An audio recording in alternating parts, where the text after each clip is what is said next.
Hello everybody and welcome back. In this video solution, let's talk about the problem unique binary search trees. I'm going to explain the dynamic programming approach in detail along with the intuitions of how to actually come to that point of realizing that there's dynamic programming involved. Once we do that, I'm going to explain the implementation as well. Let's get started with the problem discussion. Okay, so we're given an integer n. And the goal of this problem is to return the number of structurally unique binary search trees. Nothing too fancy or special or sneaky about this problem, but one thing we want to quickly note is what are BSTs in the first place. If you understand this, the rest of the solution becomes a lot easier. They follow a very simple pattern. Assuming y is the root node, we have one node on the left of it and one node on the right of it. I've labeled them x, y, and z respectively. The only property that all of these three are constrained to follow is that x is lesser than y, which is lesser than z. Now it may not be the case that x and z are always present. That's why I've put them in the brackets. But if they are present, they have to follow this property. Cool. Let's talk about the observations now. Let me present to you observations. And this is one of the key points of my entire channel. I always like to think in terms of observations, starting out from a couple of basic cases and try to see what patterns and observations emerge from it. Let's start from n equals to 1.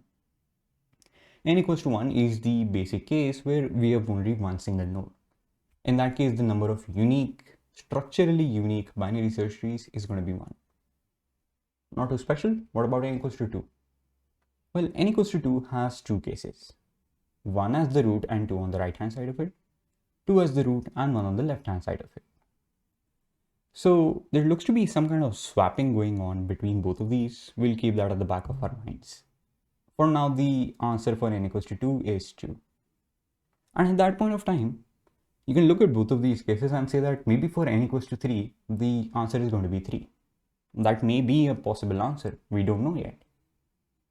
Whenever you have these hypotheses, it's always a good idea to confirm it or deny it by looking at more examples. Let's do that.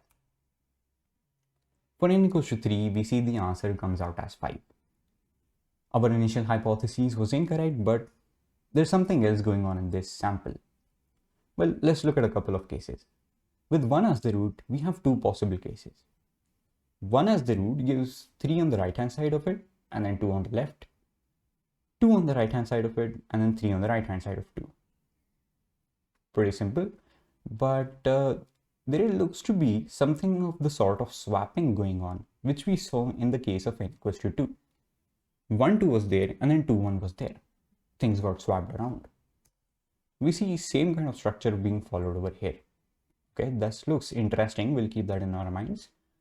What about the case for root equals to 2? In that case, nothing too special. 1 on the left, 3 on the right. No more possible cases for n equals to this case of root equals to 2. What about when root equals to 3? In that case, you can have 1 to the left, 2 to the right of it. And then 3 as the root also has the case of 2 to the left and 1 to the left of it. What do you notice between this 2, 1 and this 1, 2? Both of these are exact duplications of this idea we saw before. For n equals to 2, you already have the answer computed.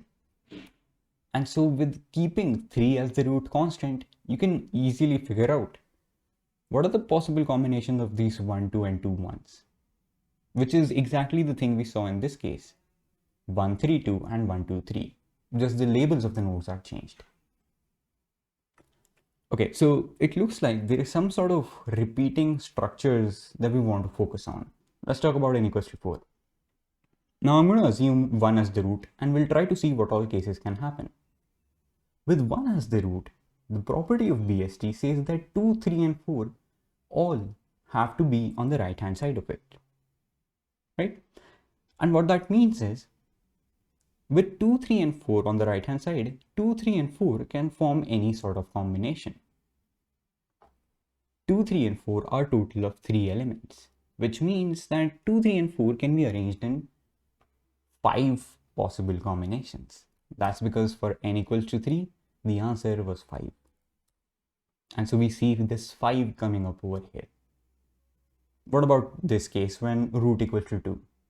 Well, 1 has to be on the left hand side of it, but on the right hand side we still have some liberty. We have 2 possible elements, 3 and 4. What is going to happen over here? 3 and 4 can get swapped around. So we have 2 more possible combinations. For n equals to 2, the answer was 2. Similarly, for the case of root as 4 and root as 3, sum them all up together and you will get 14 as the answer. Feel free to confirm it if you want. This is the idea behind using dynamic programming for this problem. We figured out that the answer for n equals to 2 was 2, n equals to 3 was 5, and we were able to easily figure out the answer for n equals to 4. Just by assuming different roots, we observed how different sort of numbers could be present on the right and left side of it. Let's go ahead and code this up. Alright, let's get started with the code. The first thing we'll do is set up a DP array of all zeros of the length n plus 1. N plus 1 because of implementation reasons, because we want to return dp of n. Now dp of I, it represents the answer for n equals to I. That's the dp formula. Now dp of 0 and dp of 1 are going to be 2 base cases, which I'm going to set to 1. Now we can finally start to think in terms of the code logic. For n equals to 4, we know that we need the answers for n equals to 3 and n equals to 2. So it looks like it's a good idea to compute all of them beforehand. So we'll iterate over all the ranges from 2 all the way up till n plus 1. Right? We'll go and compute all of these values to calculate the value for n.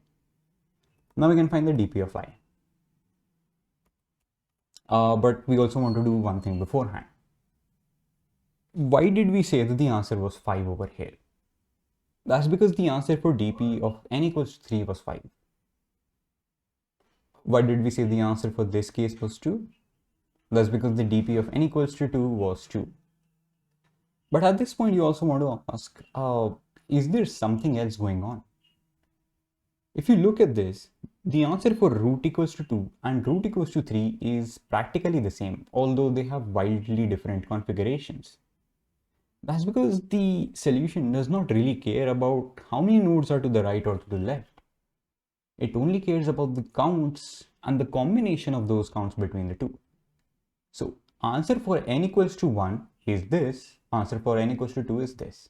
We just seem to multiply both of them together to get 2 at the end. Similarly, here the answer is 2, then 1, multiply, get 2. So we're trying to compute this dp of L times dp of R, and we're going to say dp of I plus equals to dp of L times dp of R. Okay, what are these L and R? L and R basically dictate how many nodes are to the left of it, how many nodes are to the right of it. Okay, what are these counts going to be? We start off with L equals to 0. The number of nodes to the left is 0. So we'll put L equals to 0. At this point, which is L equals to 0, R equals to 3. So which is going to be n minus 1. So we'll put R equals to I minus 1. Now we want to do this computation again and again for all of those possible cases. So I'm going to say while L is lesser than I want to do this, but at the same time, at each point of time, increase L by 1 and decrease R by 1. Why do I do that? For any point, let's say this is the starting point, L equals to 0 and R equals to 3. For this point, L equals to 1 and R equals to 2. One element, you can think about it in terms of counts, not the exact elements, but one count got transferred from the right hand side to the left hand side. So this is why you see 1, 2. What would happen in the next iteration? 1, 2 will become 2, 1. And similarly, 3, 0. This is why you see this kind of logic over here. Okay, we are pretty much done. I'm not joking. Let's do a sanity check. Answer is 14. Yes, that is correct. And let's submit this. Cool. So we get a runtime of 32 milliseconds and it's accepted. Cool.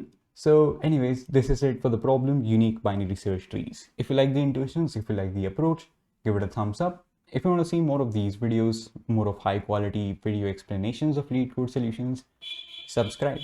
And as always, thanks for watching.